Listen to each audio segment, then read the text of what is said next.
고린도전서 8장. 우상의 제물에 대하여는 우리가 다 지식이 있는 줄을 아나 지식은 교만하게 하며 사랑은 덕을 세우나니, 만일 누구든지 무엇을 아는 줄로 생각하면 아직도 마땅히 알 것을 알지 못하는 것이요, 또 누구든지 하나님을 사랑하면 그 사람은 하나님도 알아주시느니라. 그러므로 우상의 제물을 먹는 일에 대하여는 우리가 우상은 세상에 아무것도 아니며 또한 하나님은 한 분밖에 없는 줄 아노라. 비록 하늘에나 땅에나 신이라 불리는 자가 있어 많은 신과 많은 주가 있으나, 그러나 우리에게는 한 하나님 곧 아버지가 계시니 만물이 그에게서 났고 우리도 그를 위하여 있고, 또한 한 주 예수 그리스도께서 계시니 만물이 그로 말미암고 우리도 그로 말미암아 있느니라. 그러나 이 사실은 모든 사람에게 있는 것이 아니므로 어떤 이들은 지금까지 우상에 대한 습관이 있어 우상의 제물로 알고 먹는 거로 그들의 양심이 약해지고 더러워지느니라. 음식은 우리를 하나님 앞에 내세우지 못하나니, 우리가 먹지 않는다고 해서 더 못 사는 것도 아니고 먹는다고 해서 더 잘 사는 것도 아니니라. 그런즉 너희의 자유가 믿음의 약한 자들에게 걸려 넘어지게 하는 것이 되지 않도록 조심하라. 지식이 있는 내가 우상의 집에 앉아 먹는 것을 누구든지 보면 그 믿음이 약한 자들의 양심이 담력을 얻어 우상의 제물을 먹게 되지 않겠느냐. 그러면 내 지식으로 그 믿음이 약한 자가 멸망하나니, 그는 그리스도께서 위하여 죽으신 형제라. 이같이 너희가 형제에게 죄를 지어 그 약한 양심을 상하게 하는 것이 곧 그리스도에게 죄를 짓는 것이니라. 그러므로 만일 음식이 내 형제를 실족하게 한다면 나는 영원히 고기를 먹지 아니하며 내 형제를 실족하지 않게 하리라. 아멘. 오늘의 말씀은 우상의 제물을 먹는 것에 관한 문제입니다. 어떻게 보면 우리와 별 상관이 없어 보이는 말씀이지요. 2000년이라고 하는 시간의 갭이 있어서 별로 느낌이 오지를 않을 수가 있습니다. 문화적인 혹은 역사적인 이해가 없으면 이것은 우리와 상관이 없다고 생각하면서 지나가기 쉬운 말씀입니다마는 의외로 여기에 귀한 진리가 담겨져 있습니다. 우리가 예전에 한국에서 어렸을 때 이런 일들이 있었던 것이 생각이 납니다. 가끔 이웃집에서 음식을 가져와요. 가난한 때, 그리고 특별히 먹을 것이 많지 않았을 때죠. 이웃집에서 음식을 가져오면 참 귀합니다. 전도 있고 떡도 이렇게 담겨져 있고 나물 같은 것들도 이렇게 해서 옆집에서 가져왔어요. 어렸을 때는 그저 맛있게 먹었는데 크면서부터 그게 무슨 음식인가 하는 것을 알게 되었습니다. 이웃집에서 가져온 그 음식은 돌아가신 분의 기일에 제사를 드리고 나서 물려낸 그런 음식이었지요. 예수님을 믿는 우리 집에서는 그것을 먹어야 할지 말아야 할지 논쟁이 있었습니다. 아버님은 당연히 잘 잡수셨습니다. 어머님은 반대였죠. 저는 어떻게 했을까요? 물론 저도 잘 먹었습니다. 당시에는 음식이 귀했었죠. 바로 이 문제인 겁니다. 오늘의 본문이 바로 이런 문제를 다룬 것입니다. 당시 고린도 교회에는 우상 숭배와 신전 제사가 아주 성행했습니다. 고린도는 당시의 대도시였어요. 국제 항구 도시였는데요. 아가야 지방의 수도였습니다. 그 사랑의 여신 아프로디테라고 하는 사랑의 여신이 그 고린도의 주신이에요. 신전에는 1000명이나 되는 여자 사제들이 있었다고 기록이 있습니다. 이들이 행하는 신전 행사에서는 수많은 짐승들이 바쳐졌습니다. 그리고 이 음식들이 거기서 다 처리가 되지를 못하고 시장으로 이제 흘러 들어오게 됩니다. 그런데 이런 고기들은 시장에서 일반적으로 도축을 한 제사 드려지지 않은 고기보다 훨씬 값싸게 팔렸고 가난한 그리스도인들의 마음을 끌만한 것이었다는 것이죠. 근데 문제는 싸서 좋기는 한데 이것이 제사 드렸던 음식이다라고 하는 것입니다. 먹어야 될까요? 말아야 될까요? 이런 문제가 고린도 교회에 있었다는 얘기입니다. 사도 바울은 이 문제를 답하기 위해서 고린도 전서 8장을 기록하고 있는 것입니다. 어찌 보면 미국에 살고 있는 우리들에게는 하나도 문제가 되지 않는 일 같아 보이지만은 이 사도 바울이 이 문제를 처리해가는 그 과정을 보면서, 본문을 보면서 여기에 하나의 원리를 배우게 됩니다. 그것이 오늘 설교 제목인데, 문제 해결의 원리. 꼭 우상의 제물 문제가 아니더라도 어떤 문제가 생겼을 때 이 문제를 어떻게 해결하느냐 하는 것에 관한 그런 적용을 할 수 있는 진리가 담겨져 있다라고 하는 것입니다. 그렇기 때문에 이 말씀이 우리에게 귀하다는 것입니다. 오늘 이 원리들은 몇 가지 단어로 설명될 수가 있습니다. 첫 번째 단어는 지식이라는 단어입니다. 먼저 4절부터 6절의 말씀에 그것이 나와 있는데요. 사실 무슨 문제를 해결하려면 그 문제가 어떤 문제인가 하는 정확한 지식, 정확한 인식이 먼저 필요한 거죠. 왜 문제가 발생했는가? 그 문제의 중요성은 무엇인가? 그 문제가 어떻게 영향력을 미치는가? 생활에 어떤 결과를 가져오는가? 이건 어떻게 해결의 전망이 있는가? 여러 가지 생각을 해야 되겠습니다. 문제가 일어났다고 해서 단순히 감정적으로 그 문제를 처리하지 않고 지적인 분별력이 필요하다는 거죠. 우상의 제물을 논하려면 먼저 우상이라는 것이 무엇인가 하는 것을 생각해 봐야 되겠죠. 우상이 무엇인가 하는 질문을 먼저 합니다. 우상은 정말 그리스도인들이 두려워할 만한 존재인가? 라고 하는 점입니다. 4절부터 6절에 답이 나와요. 그러므로 우상의 제물을 먹는 일에 대하여는 우리가 우상은 세상에 아무것도 아니며 또한 하나님은 한 분밖에 없는 줄 아노라. 비록 하늘에나 땅에나 신이라 불리는 자가 많이 있어 많은 신과 많은 주가 있으나 그러나 우리에게는 한 하나님 곧 아버지가 계시니 만물이 그에게서 났고 우리도 그를 위하여 있고 또한 한 주 예수 그리스도께서 계시니 만물이 그로 말미암고 우리도 그로 말미암느니라. 멀리 보아야 한다는 거죠. 우상만 봐서는 안 된다는 거예요. 우상이 뭐냐는 거예요. 우상이라고 하는 것은 어떤 것이냐는, 오늘날에는요 세상에서는 아무 것이나 다 우상화를 해요. 아이돌이라는 말을 여러분 아십니까? 아이돌. 요즘 유행어예요. 이 아이돌이라는 말이 우상이라는 말이거든요. 종교 용어인 이 아이돌이라는 말이 요즘 어떻게 쓰여지고 있냐면 우상적인 존재와 인기 있는 사람을 의미하는 단어가 되고 있습니다. 흔히 말하는 청소년층의 인기 스타를 틴 아이돌이라고 그렇게 부르죠. 10대 우상이라는 말이 있습니다. 앞뒤를 다 잘라 먹고 요즘은 줄여 말하는데요. 매스미디어의 영향이 크기 때문에 그냥 아이돌이라는 말이 요즘은 표준 용어가 되었습니다. 아이돌의 의미가 대중문화계로 확장된 계기는 이 서구권에서 40년대에 미국 영화배우 겸 가수였던 그 프랭크 시나트라라고 하는 사람이 있는데요. 그 인기가 하늘을 찌르듯이 높았는데 그때 이 사람을 그렇게 표현했다고 합니다. 10대 여학생의 우상 바비, 식스 아이돌이라는 말을 쓰면서 현재 아이돌이라고 하는 말이 만들어졌습니다. 엘비스 프레슬리나 비틀즈 등도 당시 활동할 때 아이돌로 불렸다고 합니다.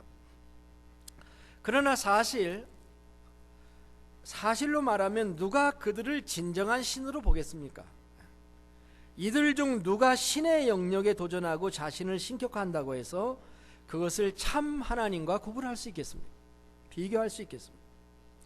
우상은 세상에 아무것도 아니며 또한 하나님은 한 분밖에 없는 줄을 아노라. 이것이 진리의 말입니다. 우리는 그렇게 믿어야 됩니다. 우상은 없다. 우리에게는 우상은 신이 아니다. 귀신은 없다. 그리스도인들이 아직도 많은 사람들이요, 귀신을 두려워하는 사람들이 있어요. 조금만 뭔 일이 생기면 귀신 얘기를 해요. 우리는 귀신 생각할 필요가 없습니다. 밤에 여러분 교회 와서 기도해 본 적 있습니까? 밤에 교회 와서 기도하면은요, 온갖 소리가 다 납니다. 특별히 겨울에 기도하면 그래요. 더더욱 그래요. 제가 며칠 전에 밤 12시에 나와서 기도한 적이 한 번 있었는데, 이 겨울에는요 히터가 워킹을 하잖아요. 히터가 워킹을 하는데 이 히터 덱이 다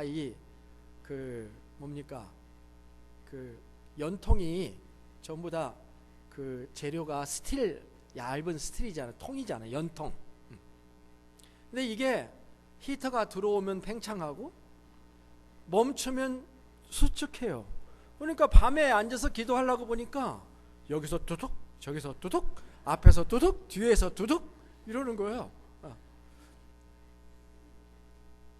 그 다음에 가끔 한 번씩 저 파운틴이 찬 것을 유지하려고 갑자기 소리를 팍 내요. 그렇게 내거든요. 그러니까 교회에 와서도 두려워하는 사람들이 있더라고요. 아니 혼자 있으면 어떻게 기도를 해요? 그럼 우상은 아무것도 아니며 우리에게는 한 분 하나님밖에 없다. 우리가 이렇게 고백하며 살아야 됩니다. 두려워하지 말아요. 비록 하늘에나 땅에나 신이라 불리우는 자가 있어 많은 신과 많은 주가 있으나 그러나 우리에게는 한 하나님 곧 아버지가 계시니 라고 고백해야 됩니다. 이런 지식, 이런 담대한 마음 우리가 가져야 문제 해결의 실마리가 풀리는 것입니다. 우리가 문제에 빠지면 자꾸 문제만 생각하게 되는 것입니다. 그러나 문제 뒤에 계신 하나님을 봐야 되는 거죠. 6절은 이렇게 선언해요. 우리에게는 한 하나님 곧 아버지가 계시는데 만물이 그에게서 났고 우리도 그를 위하여 있고 또한 한 주 예수 그리스도가 계시는데 만물이 그로 말미암고 우리도 그로 말미암느니라. 참된 지식은 우리의 문을 열어줍니다. 우리의 눈도 열어줍니다. 우상은 아무것도 아니다. 중요한 건 하나님이시다. 중요한 건 예수 그리스도이다 라고 이야기를 해야 됩니다. 이 말의 의미가 뭡니까? 사도가 지금 이 말을 하는 결론이 뭡니까? 이거예요. 우상의 제물은 아무것도 아니다. 그렇기 때문에 우상 걱정하지 말고 마음껏 먹어라. 그런 말과 같은 말인 것입니다. 이것이 지적인 결론이에요. 지성적인 결론입니다. 문제를 해결하려면 이런 지적인 탐구가 필요합니다. 근데 사도 바울은 여기에서 끝나지 않고 한 걸음 더 나가게 됩니다. 자, 첫 번째 단어는 지식입니다. 근데 두 번째 단어는 뭐죠? 사랑입니다. 사랑. 사도는 사랑은 1절로부터 3절의 본문을 가지고 볼 겁니다. 근데 제가 설교가 지금 순서가 1절 3절 먼저 안 하고 4절 6절을 먼저 했죠. 이건 문장이 바뀐 거예요. 문장의 도치예요. 강조법이죠. 어떻게 보면은 1절 3절을 앞에다 둔 겁니다. 그러나 순차적으로 하면 4절 6절 다음에 1절 3절이 오는 게 맞습니다. 그런데 뒤집어 놨어요. 자, 1절부터 3절을 보겠습니다. 우상의 제물에 대하여는 우리가 다 지식이 있는 줄을 아나. 지식 얘기를 하잖아요. 어떤 지식입니까? 아까 방금 말씀한 지식이에요. 그러나 아나 지식은 교만하게 하며 사랑은 덕을 세우나니 만일 누구든지 무엇을 아는 줄로 생각하면 아직도 마땅히 알 것을 알지 못하는 것이요, 또 누구든지 하나님을 사랑하면 그 사람은 하나님도 알아주시느니라. 참, 누구든지 하나님을 사랑하면 하나님도 알아주신다는 말을 읽는데요, 가슴에 그냥 차릿한 그런 감격이 있더라고요. 법치라는 말을 요즘 한국에서 정치계에서 아주 요즘 그 말이 쓰이더라고요. 법치. 이게 무슨 말이냐면요, 모든 것은 법에 의해서 다스려져야 된다, 그런 말이에요. 맞는 말이죠. 촛불을 드는 사람도 태극기를 드는 사람도 진지하게 생각해야 될 기준이죠. 헌법재판소에서 판결이 내려지면 받아들일 거냐 받아들이지 않을 거냐 하는 것입니다. 지금 미국도 트럼프 대통령이 자신이 내린 행정명령을 이 지방법원 판사가 그것을 거부하고 그 상고했는데 고등법원 판사가 또 거부했죠. 그래서 대법원에 지금 올라가서 기다리고 있습니다. 법대로 한다는 법치주의는 판결대로 할 것인가 그것을 받아들일 것인가 하는 문제입니다. 지금 한국에서 다음 대통령으로 가장 인기가 있는 투표에 나오는 사람이 문재인 씨죠. 지난번 4년 전에 박 대통령하고 선거절을 했는데 50대 48로 졌어요. 사실은 2%밖에 차이가 안 나는 거죠, 사실은. 근데 얼마 전에 이 문재인 씨가 말하기를 박근혜 대통령 탄핵이 만일 기각되면 혁명밖에 없다, 이런 말을 했어요. 그래서 그건 법치가 아니죠. 대법원에서 판결하면 순응해야지. 그런데 혁명밖에 없다는 것은 못 받아들이겠다는 말을 해가지고 아주 공격을 당하고 있습니다. 다행히 어제 촛불 집회에서는 헌법재판소의 결과를 받아들이겠다고 말하는 것처럼 보였습니다. 다행이죠. 괴로워도 받아들여야 되는 것입니다. 그게 법치주의예요. 여당이나 야당이나 자기 뜻대로 안 되면 밖으로 나가서 장애투쟁을 하겠다고 하는 것은 그것은 법치주의가 아닙니다. 법대로 해야 돼요. 그리고 법대로 해야 되고 아니면 법을 먼저 고쳐야 됩니다. 그것이 법치주의죠. 이게 민주주의의 기본법입니다. 그런데 오늘 성경은 뭐라고 얘기를 하고 있냐면은, 그러니까 지식과 법이나 같은 개념이에요. 근데 두 번째, 법도 중요하지만 오늘 본문에 이렇게 말했으면 따라서 해보시겠어요? 지식은 교만하게 하며 사랑은 덕을 세우나니. 지식보다 옳은 것보다 더 중요한 것이 사랑이다, 그렇게 얘기하고요.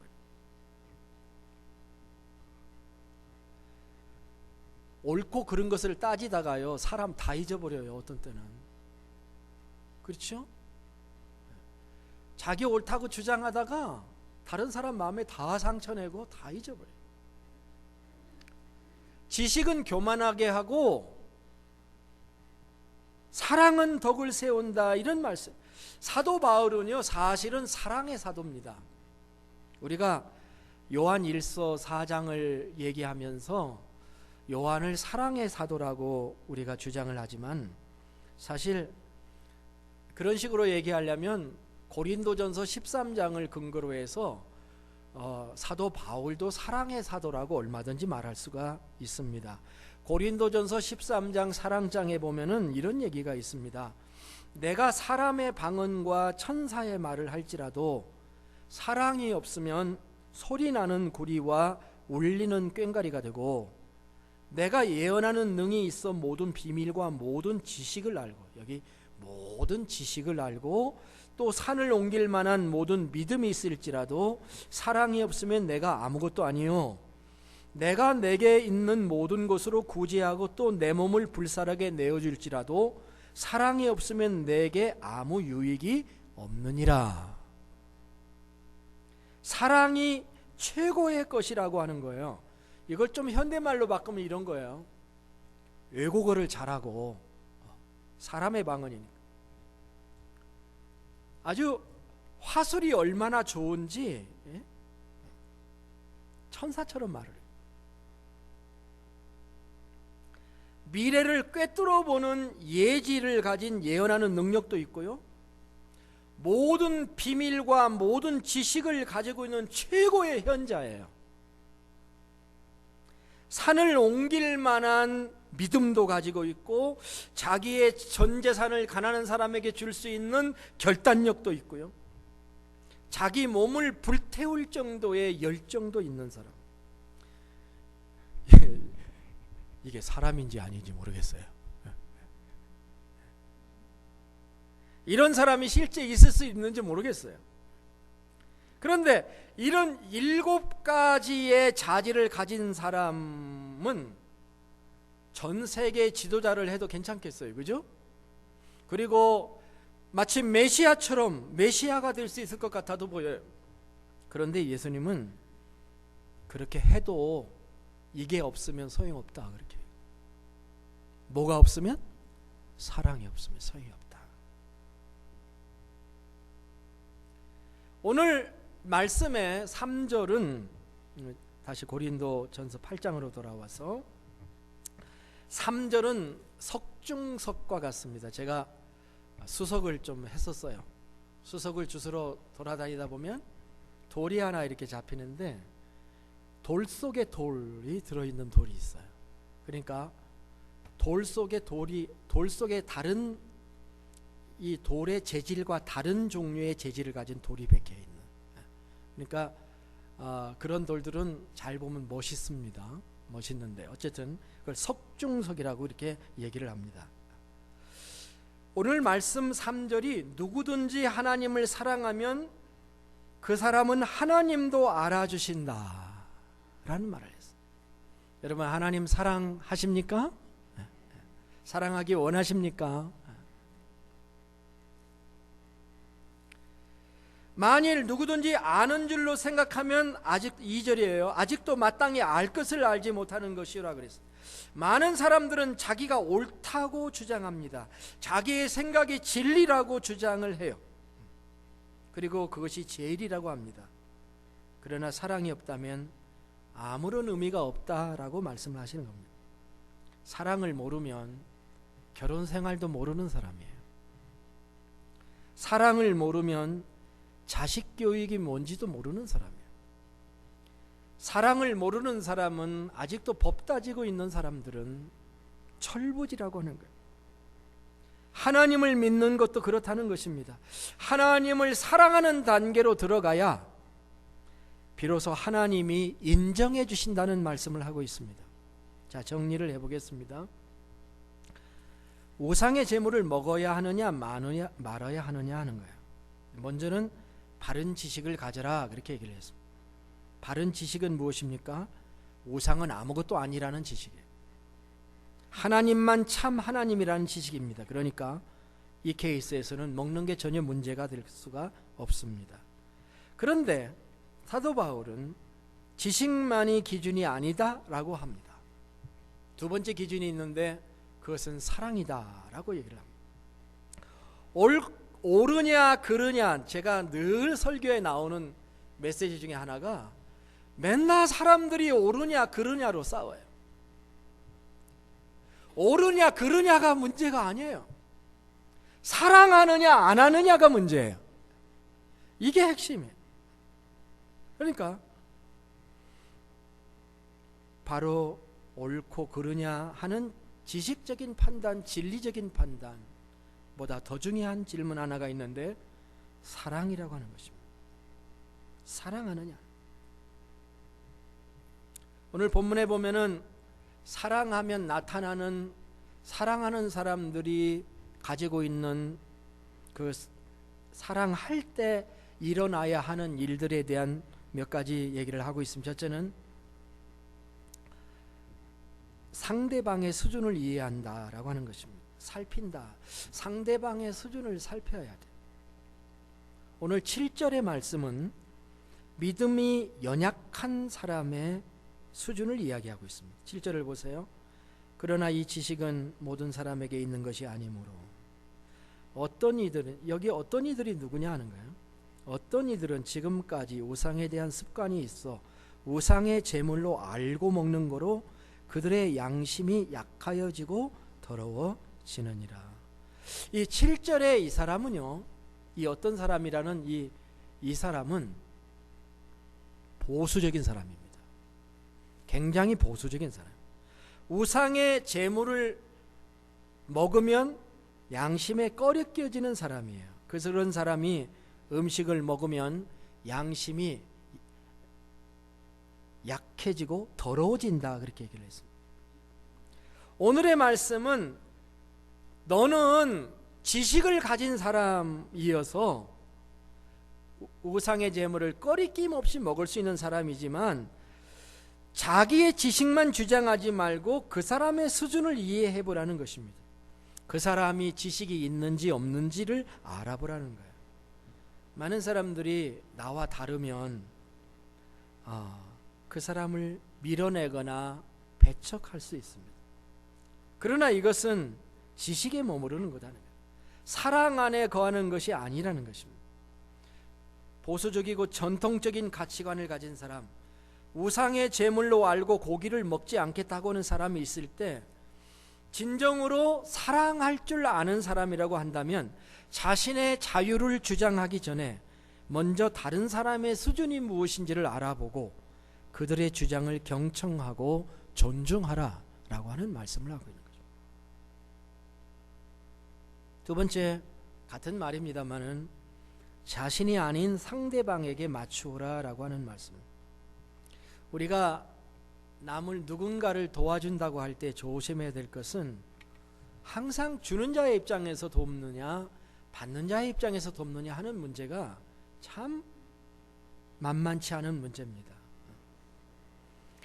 받는 사람의 입장에서 도와주지 않으면 받는 사람이 받고서 상처를 받습니다. 그렇죠? 우리는 그 사람을 나에게 맞추지 않고 나를 그 사람에게 맞출 수 있어야 돼요.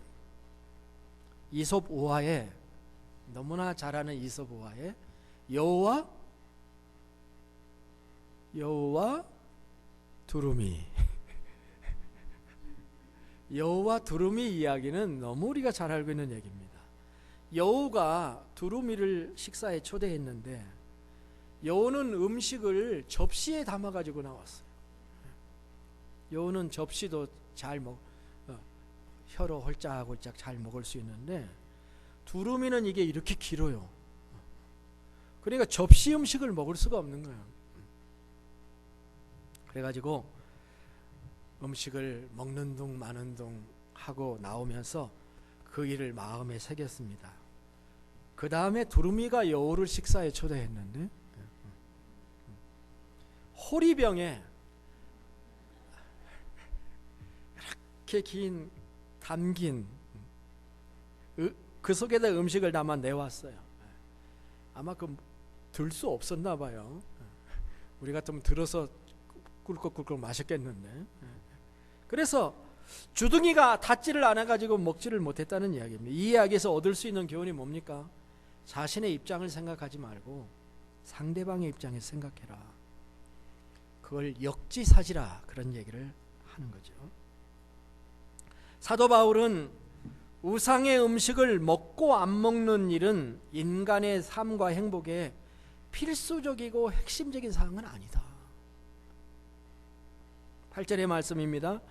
음식은 우리를 하나님 앞에 내세우지 못하나니 우리가 먹지 않는다고 해서 더 못 사는 것도 아니고 먹는다고 해서 더 잘 사는 것도 아니니라. 먹는 것이 죽고 사는 것이 아니라는 거예요. 그런데 지식을 가진 사람들이 자기 자유만을 주장하게 된다면 어떤 결과를 가지게 되겠느냐 하는 거예요. 그게 9절부터 12절의 내용인데요. 그런즉 너의 자유가 믿음이 약한 자들에게 걸려 넘어지게 하는 것이 되지 않도록 조심해라, 이렇게 합니다. 지식 있는 너는 아무 상관이 없어서 우상의 집에 앉아 먹는 것을 누가 보면 믿음이 약한 자들은 양심이 담력을 얻어 우상의 재물을 먹게 되지 않겠느냐. 그러면 내 지식으로 그 믿음이 약한 자를 멸망하는 것이다. 그는 그리스도께서 죽으신 형제인데 이같이 너희가 형제에게 죄를 지어 그 약한 양심을 상하게 하는 것은 그리스도에게 죄를 지게 하는 거다, 이렇게 말씀하고 있는 것입니다. 사랑하면 상대방의 수준을 이해하고요, 살펴보고 그 사람에게 맞추는 것이고요, 또 마지막으로 사랑하면 자기의 유익을 버린다라고 얘기를 하고 있는 거예요. 이게 13절 마지막 절입니다. 자, 13절을 보겠습니다. 그러므로 만일 음식이 내 형제를 실족하게 한다면 나는 영원히 고기를 먹지 아니하며 내 형제를 실족하지 않게 하리라. 아멘. 형제에 대한 인식이 참 귀합니다. 여러분, 우리 교우 중에, 지체 중에 내 마음에 들거나 들지 않거나 한 형제를 우리는 어떤 눈으로 봐야 될까? 오늘 사도 바울의 말씀 그대로입니다. 형제를 뭐라고? 그는 그리스도께서 위하여 죽으신 형제라. 자, 너무 길어서 따라하기는 좀 힘들겠죠? 그는 그리스도께서 위하여 죽으신 형제라. 시작. 그는 그리스도께서 위하여 죽으신 형제라. 우리가 그렇기 때문에 형제가 소중한 겁니다. 소중한 거예요. 그리스도를 사랑하는 자는 그리스도가 죽은 형제를 죽이지 못합니다. 비난하지 못합니다. 망하게 하지 못합니다. 형제를 실족하게 하는 자, 형제의 양심을 상하게 하는 것은 그리스도에게 죄를 짓는 것이다. 이렇게 사도 바울은 우리에게 말씀하고 있습니다.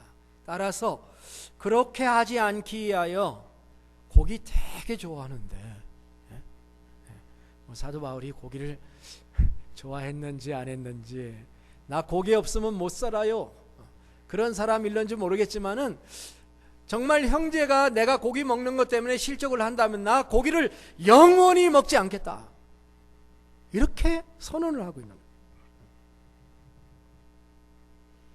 자신의 유익을 버리고 십자가 지신 주님, 그분이 걸었던 그 길, 선구자가 되신 예수님의 길을 걷겠다라고 하는 것입니다. 자, 말씀을 정리하겠습니다. 오늘은 우상의 제물을 먹는 문제를 통해서 문제를 해결하는 해법에 대해서 공부를 했습니다. 답은 두 단어입니다. 어떻게 문제를 해결하느냐? 하나는 지식이고 하나는 사랑입니다. 먼저 지식을 가집니다. 그리고 사랑으로 해결합니다. 우리는 믿습니다. 우리에게는 한 아버지가 계시니 만물이 그에게서 났고 우리도 그를 위하여 있고 또한 한 주 예수 그리스도께서 계시니 만물이 그로 말미암고 우리도 그로 말미암느니라. 지식은 자유를 줍니다. 그러나 그 자유는 사랑에 의해서 제한을 받아야 합니다. 그 자유를 조정하고 결단하는 것이 쉬운 일이 아닐 것입니다. 그러나 그것이 진정으로 우리가 주님을 따라가는 길이고 완전함이요 사랑인 줄로 믿습니다. 무엇을 원하십니까? 여러분, 사랑하기 원하시지 않습니까? 아니면 사랑받기 원하십니까? 성도끼리 사랑하는 법을 우리에게 가르쳐 주신 것입니다. 세상은 교만하고 낭망하고 실족하기 쉬운 세상입니다. 그러나 나를 통해서 사람들이 세워지기를 원합니다. 나를 통해서 그런 일이 일어나지 않도록 참 사랑을 해야 하겠습니다. 에베소서에서 사도 바울이 말한 것처럼 평안에 매는 줄로 성령께서 하나가 되게 하신 것을 힘써 지켜라 말씀하고 있습니다. 이제는 더 이상 옳고 그르냐를 고만 말하고 사랑으로 살았으면 좋겠습니다. 그것이 우리의 문제 해결의 방법입니다. 하나님께서 여러분 모두를 그렇게 축복해 주시기를 주의 이름으로 축원합니다. 아멘. 다 함께 일어나셔서 382장의 찬양을 부르겠습니다.